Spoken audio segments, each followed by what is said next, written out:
చెప్తా కాదంట్లో అప్పుడు మీరు ఇవ్వకపోతే నేను ఇబ్బంది పడిపోతాను. ఇప్పుడు నేను కట్టుకుని నేను ఆల్రెడీ 1500 కట్టి కరెంట్ బిల్ కూడా నేనే కట్టుకున్నాను 5 గంటలు.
ఏలూరు జిల్లాలో నమోదైన 58 కేసుల్లో ఇంతకుముందు స్వాధీనం చేసుకున్న 3403 కిలోల 750 గ్రాముల గంజాయిని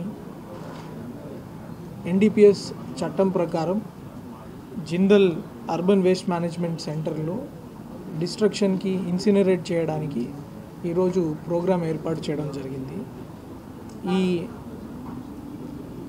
ఈగల్ అని ఒక ప్రత్యేక సంస్థను కూడా ఆంధ్రప్రదేశ్ గవర్నమెంట్, ఆంధ్రప్రదేశ్ పోలీస్ ఏర్పాటు చేసి ఈ మాదక ద్రవ్యాల రవాణా వినియోగం పైన గట్టి చర్యలు తీసుకోవడము, ఆ చర్యల్లో భాగంగా మనం పలు కేసులని రిజిస్టర్ చేయడము, పాత ముద్దాయిని అరెస్ట్ చేయడము, ఈ డ్రోన్స్ లాంటి వ్యవస్థలను కూడా ఉపయోగించి గంజాయి తాగే వాళ్ళని గుర్తించడము, తద్వారా వాళ్ళ దగ్గర నుంచి గంజాయి వాళ్ళకి ఎవరు అమ్ముతున్నారో ట్రేస్ చేసి చాలా కేసులను కూడా మనం గుర్తించడం జరిగింది. అంతేకాకుండా మన దగ్గర ఉన్న ఎన్హెచ్ని వాడుకొని ఒడిశా లాంటి రాష్ట్రాల నుంచి ఈ గంజాయిని ఇతర రాష్ట్రాలకి మన రాష్ట్రంలో వ్యాపింపజేసే కొన్ని స్మగ్లర్ ముఠాలను కూడా మనము ఇటీవల కాలంలో అరెస్ట్ చేయడం జరిగింది.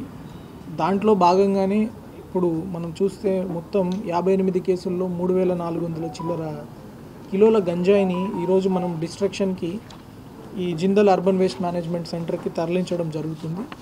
అక్కడ దాన్ని రూల్ ప్రకారము ఇన్సినరేట్ చేస్తారు. తర్వాత దాని మిస్యూజ్ కాకుండా వేరే వాళ్ళు కన్జ్యూమ్ చేయకుండా ఉండడానికి ఈ పద్ధతి ద్వారా పర్యావరణానికి కూడా కాలుష్యం లేకుండా, ఇంతకుముందు ఈ గంజాయిని ఓపెన్గా కాల్చేవాళ్ళు, ఆ కాల్చినప్పుడు కొన్ని ఇష్యూస్ వచ్చేవి. చట్టప్రకారం అవి బయట కూడా పూర్తిగా కాలకపోవడం అట్లాంటి కొన్ని ఇష్యూస్ ఉండేవి. అవి ఇష్యూస్ లేకుండా ఇన్సినరేట్ చేయడం అంటే కంప్లీట్గా హైయెస్ట్ సెంటిగ్రేడ్ దాంట్లో ఉంటుంది కాబట్టి పూర్తిగా నిర్వీర్యమయ్యే వ్యవస్థతోటి దీన్ని చేయడం జరుగుతుంది. ఈ కార్యక్రమాన్ని కూడా మంచిగా మొత్తం ఇన్వెంటరీ కంప్లీట్ చేసి అడిషనల్ ఎస్పీ గారి దగ్గర ఉండి పర్యవేక్షించి ఆ టీమ్స్ తోటి కోఆర్డినేట్ చేసుకొని డిసిఆర్బి సిఐ గారు, మన జంగారెడ్డిగూడెం డిఎస్పీ గారు, తర్వాత అందరూ స్టేషన్స్ కూడా చక్కగా దాన్ని ఇన్వెంటరీ కంప్లీట్ చేసుకొని దాని డాక్యుమెంటేషన్ అంతా కంప్లీట్ చేసుకొని ఈరోజు కంప్లీట్ చేయడం జరిగింది. ఈరోజు జిందల్ ప్లాంట్కి వెళ్ళి ఇవన్నీ కూడా డిస్ట్రక్షన్ చేయడం జరుగుతుంది.